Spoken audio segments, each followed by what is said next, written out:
अस्सलाम वालेकुम my social media family. उम्मीद करती हूँ कि आप सब लोग अपने अपने घरों में हिफ्ज़ व अमान के साथ होंगे और खुशबाश होंगे। लेकिन लाहौर से, जो मेरा शहर है जहाँ मैं रहती हूँ, आज एक बहुत ही दुखी और दिल गिरफ्तार कर देने वाली ख़बर है। आप सब लोग जानते हैं कि लाहौर के अंदर जो गुलबर्ग का एरिया है वो बहुत ही रशी एरिया है। लोगों का आना जाना, शॉपिंग, मार्केट्स, सब कुछ आसपास है। तो गुलबर्ग के अंदर एक एग्जैक्ट पॉइंट है बुलेवार्ड, वहाँ पर एक प्लाज़ा है जिसका नाम है हफीज़ सेंटर। अगर कोई लाहौर के बारे में जानता हो और हफीज़ सेंटर के बारे में ना जानता हो, ये पॉसिबल नहीं है, क्योंकि हफीज़ सेंटर एक ऐसी मार्केट है जो कि लाहौर की सबसे बड़ी मार्केट्स में से गिरदानी जाती है। और ये एक इलेक्ट्रॉनिक्स मार्केट है। आपको जो भी गैजेट चाहिए हो इलेक्ट्रॉनिक से रिलेटेड, चाहे वो मोबाइल हो, चाहे वो गैजेट्स हों, चाहे वो कोई भी चीज़ हो, वो आपको यहाँ इस मार्केट से मिलेगी।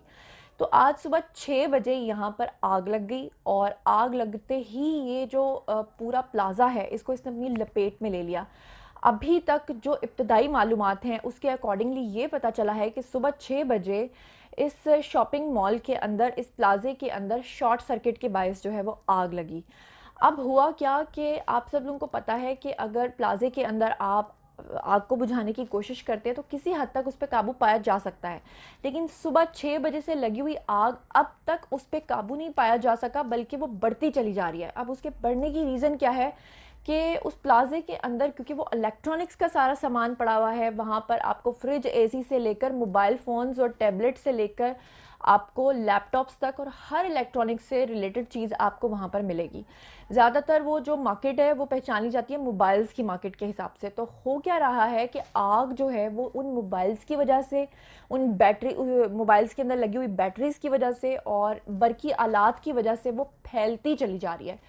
अब हुआ क्या है कि डबल नुकसान हुआ है। एक तो नुकसान तो माली हुआ है, साथ में जानी नुकसान कुछ इस तरह से हुआ है कि वो जो प्लाज़ा है उसके तकरीबन 3 से 4 फ्लोर्स हैं, और जो गाड़ियाँ आग बुझा रही हैं उनकी कोशिश ये है कि वो उन ताजिरों को बचा सकें जो उसके अंदर फंसे हुए हैं। लेकिन वो जो ताजिर हैं, जिनकी वो दुकानें हैं, वो इस कदर इस वक्त टेंशन में है, इस कदर परेशानी में है कि कई लोग दिमागी हालत से, समझ लें, फारिग हो चुके हैं। ऐसी ऐसी बहकी हुई बातें कर रहे हैं कि उनको समझ नहीं आ रही, क्योंकि ज़ाहिरी बात है इस वक्त उनके दिमाग पे एक ही बोझ है, और वो ये है कि उनको लग रहा है कि हमारा अब क्या बनेगा, हमारा सब कुछ जल के खाक हो गया। ज़ाहिरी बात है कि एक एक शॉप के अंदर करोड़ों रुपए का माल है, करोड़ों रुपए का माल। क्योंकि अच्छे ब्रांड की अगर शॉप है तो आपको पता है कि एक एक मोबाइल लाख लाख रुपए का आता है, और अगर 25-30 हज़ार से भी शुरू करें तो कहाँ कहाँ पैसों की बात आती है। यानी आप ये समझ लें कि इस प्लाजे के अंदर अरबों खरबों का माल जल के खाकस्तर हो गया है। अच्छा, अब इसमें जो बहुत इंपॉर्टेंट ख़बर आपको बताने वाली है वो ये है कि आप लोगों को पता है कि आजकल पीडीएम यानी कि दूसरी जमातों के जो जलसे हैं वो हो रहे हैं ज़ोरों शोर के साथ। अब कराची में होना है, इससे पहले गुजरांवाला में अपना पावर शो कर चुके हैं सब लोग।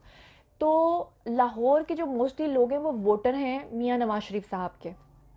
आज एक इंतहाई दिलखराश वाक़या ये पेश आया कि यास्मीन राशिद, जो कि पीटीआई की अहम वज़ीर हैं, उनके साथ मियां खालिद साहब भी थे। आज वो इस जलती हुई मार्केट का जब विज़िट करने के लिए गए तो वहाँ पर जितने भी ताजिर थे उन सब ने घेरा बनाकर इन लोगों के ख़िलाफ़ और हुकूमत मुखालिफ नारे लगाए। और इन्होंने ना सिर्फ यहाँ पर लोग रुके, बल्कि जिन लोगों की दुकानें जल रही थीं वो अपने दुख में तो परेशान थे ही, साथ ही उन्होंने मियां नवाज शरीफ जिंदाबाद के नारे लगाना शुरू कर दिए और इमरान खान के ख़िलाफ़ भी नारे लगाए। जी, तो लोगों का एहतजाज इस वजह से था क्योंकि पिछले 2 साल से, 2.5 साल से हुकूमत की कारकर्दगी बिल्कुल सिफर है और लोग जो हैं बिल्कुल हैंड टू माउथ हो चुके हैं।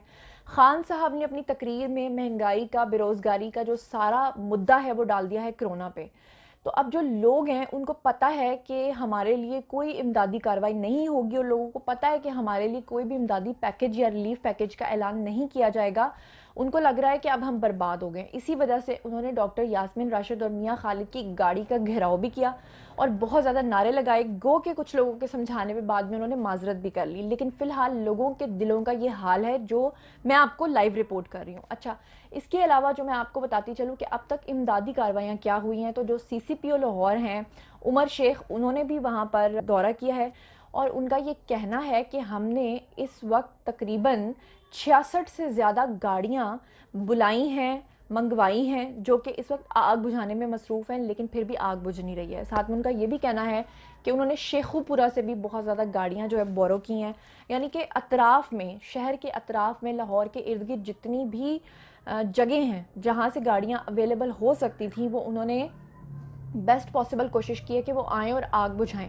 لیکن جیسا کہ میں نے آپ کو بتایا کہ الیکٹرانکس کے سامان کی وجہ سے وہاں پر یہ پاسبل نہیں ہو پایا۔ لوگ وہاں پر رو رہے ہیں، دہائیاں دے رہے ہیں، اور کئی لوگ تو ایسے ہیں جنہوں نے وہاں پر کھلے میدان میں نیچے کھڑے ہو کر وہ اپنی مارکیٹس کو جلتے ہوئے دیکھ رہے ہیں۔ تھرڈ فلور کے اوپر ابھی بھی لوگ پھنسے ہوئے ہیں، اور کچھ لوگ نیچے کھڑے ہو کے یہ جو سارا منظر دیکھ رہے ہیں، ساتھ ساتھ وہ اذانیں دینا شروع ہو گئے ہیں۔ اذان دینے کا مقصد یہ ہے کہ وہ اللہ تعالیٰ سے مدد طلب کر رہے ہیں۔ یہ ایک ایسی مارکیٹ ہے جس میں تقریباً روزانہ میرا بھی چکر لگتا ہے، اور لاہور کا کوئی ایسا شخص نہیں ہوگا جو حفیظ سینٹر نہیں جاتا ہوگا۔ حفیظ سینٹر ہر کوئی جاتا ہے۔ تو میری اللہ تعالیٰ سے دعا ہے کہ ان لوگوں کا جو بھی نقصان ہے اس کی بھرپائی ہو سکے، اور گورنمنٹ کو اس وقت ضرورت ہے کہ ان کے لیے امدادی پیکج ضرور اس کا اعلان کرے، کیونکہ اگر نہیں کریں گے تو معاملات اور زیادہ بگڑ جائیں گے، کیونکہ تاجر جو ہیں وہ پہلے ہی بہت پریشان ہیں، کیونکہ آپ کو پتہ ہے کہ لاک ڈاؤن میں ان کو مارکیٹس کھولنے میں ویسے ہی بڑی پریشانی آتی ہے، اور آج کل بائر ویسے بھی مارکیٹ سے غائب ہے۔ تو امید کرتی ہوں کہ خان صاحب اب مزید تقاریر کرنے کے بجائے کچھ عملی اقدامات بھی اٹھائیں گے اور لوگوں کے نقصان کی بھرپائی کریں گے۔ مزید اپڈیٹس کے لیے میرے چینل کو سبسکرائب کرنا مت بھولیے گا۔ اپنا بہت خیال رکھیے گا۔ اللہ نگہبان۔